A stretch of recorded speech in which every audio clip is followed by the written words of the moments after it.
Chapter 537. Very soon, Lucas drove Faria out of the house, and they headed straight to the Millennium Hospital in the suburb. In the Millennium Hospital, the nurses had just fed Kataa, who was going crazy at this point. Kataa finally regained his consciousness after they fed him, wiped his mouth, rinsed his mouth, and washed his stomach for him. Kataa had a very satisfied expression on his face as he lay on the hospital bed with his hands and feet tied up. The few nurses resisted the urge to vomit as they walked out from the intensive care unit to the family resting room outside with a basin filled with the filth that they had just washed out of Kataa's stomach. At this time, Kataa's father, Fury, and his brother, Edward, were sitting on the sofa with no expression on their faces. After coming out of the intensive care unit, one of the nurses greeted them respectfully. Mr. Whale and Junior Mr. Whale, the patient, have already regained consciousness. Fury asked coldly, "Have you finished the gastric lavage procedure?" The nurse nodded before she whispered, "Yes, we have already completed the procedure." "Okay," Fury asked again, "the things that you fed him this time. Have you already disinfected it?" The nurse hurriedly replied, "It has already been sterilized. We placed it inside the pressure cooker and sterilized it at a high temperature and pressure. Even though we cannot eliminate the smell, I can assure you that there are no longer any bacteria or viruses in it."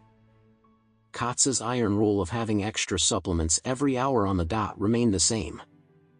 Fury naturally did not dare to stop his son from doing so. After all, he could see that his son was truly on the verge of death if they fed him even 1 minute later. Fury was afraid that something would really happen to his son. Therefore, he discussed this matter with a team of medical experts before they came up with a temporary solution, which was to put those supplements for Kataa in a pressure cooker for at least half an hour in advance so that it would not contain any bacteria and viruses that would make him sick. This was the only buffer they could come up with at this stage. Fury glanced at the few nurses before he waved his hand sullenly and said, "All right then, you can all leave now. Please remember to prepare all of his next meals in advance." The nurse nodded before she said, "Mr. Whale, you can rest assured that we have already prepared all of his 8 meals for tonight in advance. Each of his meals has already been sterilized in advance, and we will serve the patient his meal at room temperature." Fury suddenly felt a surge of nausea overpowering him, and he quickly waved his hand as he said, "All right, you can leave now." After the few nurses had left the room, Edward whispered to his father, "Dad, are we really going to let this continue? How could Kataa possibly need to eat shit every hour? If this news spreads to the public, the Whale family will definitely lose face." Fury asked, "What else can we do? Do you want me to watch your brother die?" Edward hurriedly replied, "I did not mean that at all. I am just saying that we should bring Kataa back to Sudbury. It is not a solution for us to continue staying here. We should bring Kataa back home and use our own family doctor and nurses to handle him. At the very least, we can be more rest assured that they would be tight-lipped about this matter." Fury thought about it before he replied, "Okay, then. We will send your brother back to Sudbury, but we cannot leave Orris Hill yet." "Why?" Edward asked in surprise. "What other business do we have here?" Fury replied, "I suspect it is not an accident that your brother suddenly contracted this sudden illness.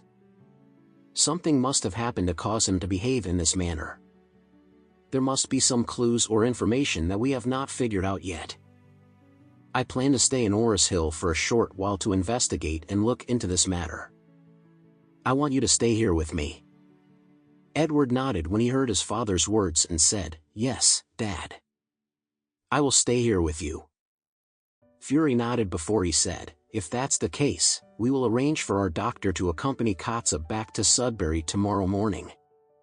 Upon saying that, Fury stood up before he said, "Come, let's go in and see your brother." The father and son stood up before they pushed the door of the intensive care unit open. At this time, a strong and disgusting stench overcame them immediately. Even though the windows were all open and the exhaust fan was already turned on, The smell was still lingering even after a long time.